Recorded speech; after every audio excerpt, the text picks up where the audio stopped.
வாக்குண்டாம் நல்ல மனமுண்டாம் மாமலரால் நோக்குண்டாம் மேனி நுடங்காது பூக்கொண்டு துப்பார் திருமேனி தும்பிக்கையான் பாதம் தப்பாமல் சார்வார் தமக்கு.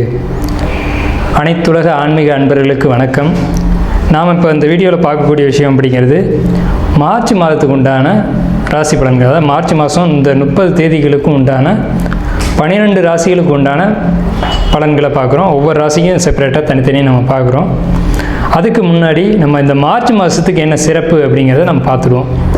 மார்ச் மாதம் அப்படிங்கிறது என்னன்னு கேட்டிங்க அப்படின்னா, முதல்ல நம்ம தமிழ் வருடத்தின்படி மாசியும் பங்குனி, அதாவது மாசியில் 15 தேதிகளும் பங்குனி மாதத்தினுடைய ஒரு 15 தேதிகளும் உள்ளடக்கிய ஒரு மாதம்தான் நம்ம ஆங்கில மாதத்தில் மார்ச் மாதம் அப்படின்னு சொல்கிறோம். இந்த மார்ச் மாதம் எப்படி அப்படின்னு கேட்டிங்கன்னா, குளிர்காலம் முடிந்து கோடை காலம் துவக்கமா அப்படின்ற ஒரு அமைப்பில் வரும். இது பின்பனி காலம் அப்படின்னு தமிழில் சொல்கிறோம். ஆனால் இது கோடை காலமாக தான் நமக்கு தெரியுது. ஏன்னா இந்த பனிக்காலம் முடிஞ்சதுக்கப்புறம் கடுமையான குளிருக்கு அப்புறம் வரக்கூடிய கடுமையான வெயில் காலமாக நமக்கு இயல்பாக தெரியுது. சரி, இந்த மாதத்தில் என்னதான் சிறப்புகள் அப்படின்னு பார்க்கும்போது, இந்த மாதத்தில் தான் ஹோலி பண்டிகையாக இருக்கட்டும், வடநாட்டில் கொண்டாடப்பட ஹோலி பண்டிகை, நம்ம தமிழகத்தில் கொண்டாடக்கூடிய மாசி மகம், அதே மாதிரி மகா சிவராத்திரி, அதே மாதிரி இந்துக்களுடைய எல்லா விதமான பண்டிகை காலங்களையும் இந்த மார்ச் மாதத்தில் நம்ம கொண்டாடுறோம். ஏன் இந்த மார்ச் மாதத்தில் கொண்டாடுறோம் அப்படின்னு நம்ம பார்த்தோம் அப்படின்னு கேட்டிங்கன்னா, வெப்பம் அதிகமாக இருக்குது அப்படின்ற பட்சத்தில் விவசாயம் இதெல்லாம் முடிவு பெற்று மக்கள் ஓய்வாக இருக்கக்கூடிய காலகட்டம். இந்த ஓய்வு நேரங்களில் இறைவனை வழிபடுறதுக்காக, இறை வழிபாட்டுக்காக மட்டுமே நம்ம எடுத்துக்கொண்ட மாதம் தான் இந்த மார்ச் மாதம்.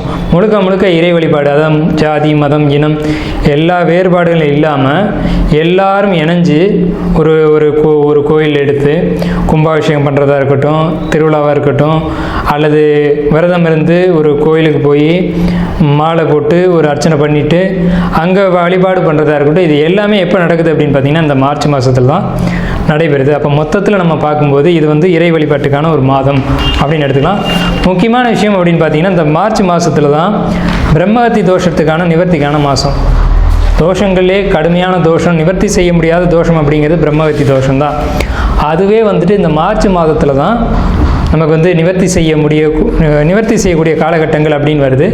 எப்படின்னு கேட்டிங்க அப்படின்னா, இது மாசி மாதத்தில் வருது அப்படிங்கிறதுனால மாசி மாதத்தில் தான் சிவபெருமான் முருகன்கிட்ட பிரணவ மந்திரத்தினுடைய உபதேசத்தை வாங்குறாரு.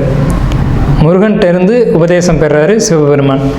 ஸோ இந்த காலகட்டத்தில் உயர்கல்விக்கான ஒரு அமைப்பு, பெரிய படிப்புகள் படிக்கிறதுக்கான அமைப்பு. இப்போ மார்ச் மாதம் நீங்கள் எடுத்துக்கிட்டிங்கன்னா குழந்தைகளுக்கு இந்த மாதத்தில் தான் எக்ஸாம் இதெல்லாம் முடிவுக்கு வரும். எக்ஸாம்லாம் முடியக்கூடிய காலகட்டம் அப்படின்னு எடுத்துக்கலாம்.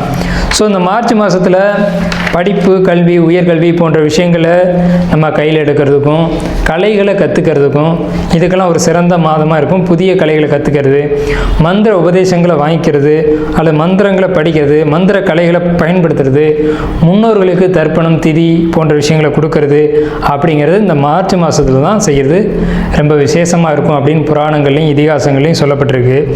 அதே மாதிரி விரத தினங்கள் அப்படின்னு பார்க்கும்போது இந்த மாதத்தில் இந்த மாதம் ஆரம்பித்த உடனே பௌர்ணமி வரும், அடுத்து ஏகாதசி வரும்.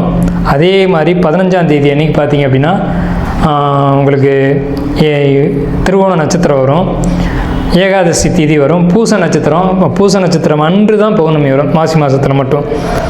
இந்த மாதத்தில் தான் மகா சங்கடகர சதுர்த்தி அப்படின்னு சொல்லக்கூடிய சங்கடகர சதுர்த்தி வரும். இந்த சங்கடகர சதுர்த்தியில் பூஜை பண்ணக்கூடியவங்க, விரதம் இருக்கக்கூடியவங்களுக்கு எல்லா விதமான தோஷங்களும், எந்த ஜென்மத்தில் செஞ்ச தோஷங்களும் பாவங்களும் நீங்கும் அப்படின்னு சாஸ்திரங்கள் சொல்லியிருக்கு. அப்பேற்பட்ட இந்த மார்ச் மாதத்தில் 12 ராசிகளுக்கு உண்டான பலன்களை நாம் இப்போ பார்ப்போம். அன்பார்ந்த தனுசு ராசி நேயர்களே, நமக்கு இந்த மார்ச் மாதம் எப்படி இருக்குது அப்படிங்கிறத நம்ம பார்க்குறோம்.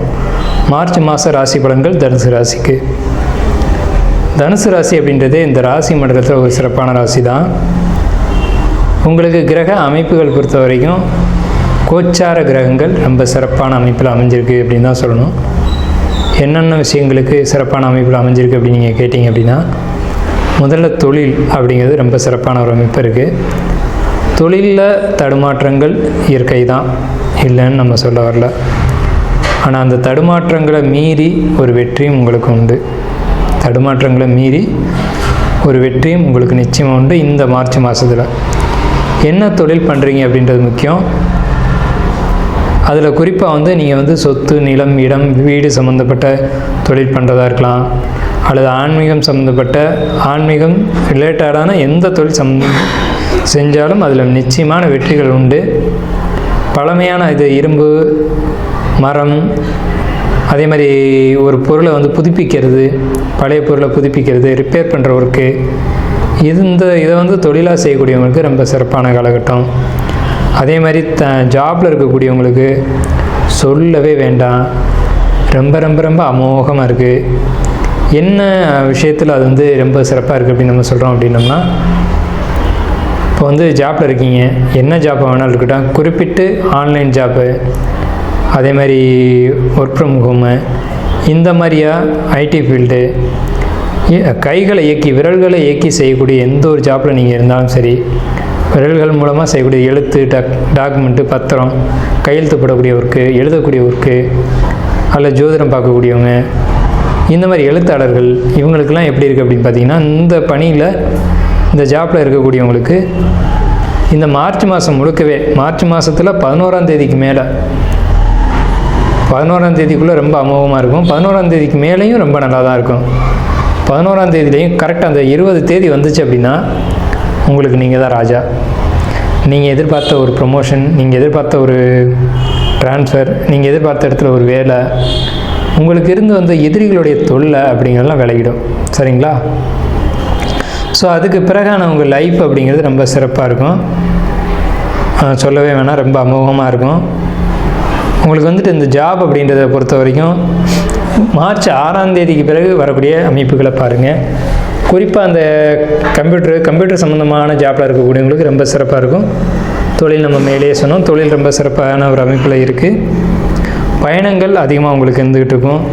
படிப்பு, கல்வி, இதை பொறுத்த வரைக்கும் கல்வி ரொம்ப சிறப்பாக இருக்குது. பொதுவாகவே தனுசு ராசி அப்படின்னாலுமே கல்வி சிறப்பான ஒரு அமைப்பு தான். ஆனால் இடையில பிரச்சனைகள் ஏற்படுத்தினோ உண்மைதான். இப்போதைக்கு படிப்புக்கு அதிகமான மதிப்பெண்கள் எடுத்து, அதாவது எப்படி சொல்கிறது, ஒரு இடத்துலேருந்து இன்னொரு இடத்துக்கு மாறி போய் படிக்கக்கூடிய கல்வி அமைப்புகள் உருவாகும். அதாவது வந்து மதிப்பெண்கள் அதிகமாக எடுத்துட்டதுனால நம்ம தகுதிக்கு ஏற்ற ஒரு ஸ்கூலோ ஒரு காலேஜோ கண்டிப்பாக கிடைக்கும், அந்த இடத்துல போய் படிப்பீங்க. அதே மாதிரி பிஹெச்டி படிக்கக்கூடியவங்க, நீட் எக்ஸாம் எழுதக்கூடிய மருத்துவர்கள், அதே மாதிரி உங்களுக்கு வந்துட்டு தொழிற்கல்வி படிக்கக்கூடியவங்க, இன்ஜினியரிங், மெக்கானிக்கல், எலக்ட்ரிக்கல், இதெல்லாம் படிக்கக்கூடியவங்களுக்கு நல்ல ஒரு காலேஜில் அட்மிஷன் கிடைக்கும். இந்த அட்மிஷன் தான் உங்களுடைய எதிர்காலத்தை முடிவு செய்யும். ஸோ அதுக்கான மதிப்பெண்ணும் கிடச்சி, அட்மிஷன் கிடச்சி, உங்களுடைய எதிர்காலத்துக்கான ஒரு பிள்ளையார் சொல்லி அப்படின்ற ஒரு அமைப்பு உங்களுக்கு இந்த மார்ச் மாதத்தில் கண்டிப்பான முறையில் இருக்குது. சிறுதூர பயணங்கள் அதிகமாக இருந்துகிட்டு இருக்கும். பயணங்களில் ரொம்ப எச்சரிக்கையாக இருக்கணும். என்ன எச்சரிக்கை அப்படின்னா, வாகனங்கள் பழுது அப்படின்ற மாதிரியான ஒரு எச்சரிக்கை தேவை. வாகனங்களை எடுக்கும்போது அந்த ஆயில், எண்ணெய் இதெல்லாம் கரெக்டாக இருக்கா அப்படின்றத பார்த்துக்கணும். பேப்பர் இதெல்லாம் எடுத்து வச்சுருக்கோமா அப்படிங்கிறத பார்க்கணும். ஏன்னாட்டா நம்ம வந்து ஃபைன் கட்டணும் அப்படின்ற ஒரு அமைப்பெல்லாம் வரும். ஸோ இதெல்லாம் இல்லாத அளவுக்கு பார்த்துக்கோங்க. எழுத்து, பத்திரம், டாக்குமெண்ட்டு இதை பொறுத்த வரைக்கும் நீங்கள் ஒரு தடவை செக்அப் பண்ணிக்கிறது நல்லது. இதனால் நீங்கள் சில சங்கடங்களை சந்திக்க வேண்டி இருக்கும் அப்படின்ற ஒரு அமைப்பு தனுசு ராசிக்கு இந்த காலகட்டத்தில் தான் மார்ச் மாதத்தில் பொதுவான ராசி பலனில் இருக்குது. முயற்சிகள் அனைத்துமே வெற்றி அடையும். முயற்சிகள், இடம், வீடு, சொத்து, காளிமனை வாங்கக்கூடிய அமைப்புகள், இதெல்லாமே வந்து உங்களுக்கு வந்து கண்டிப்பான முறையில் வெற்றி அடையும் அப்படிங்கிறதுல மாற்றம் இல்லை. அதே மாதிரி உங்களுக்கு வந்துட்டு பார்த்திங்கன்னா ஒரு குழப்பமான மந்தமான ஒரு சூழ்நிலை இந்த மாதத்தில் இருக்கும். கணவன் மனைவி உறவுகளை பொறுத்த வரைக்கும் ஏற்ற இறக்கங்கள் இருக்க தான் செய்யும்.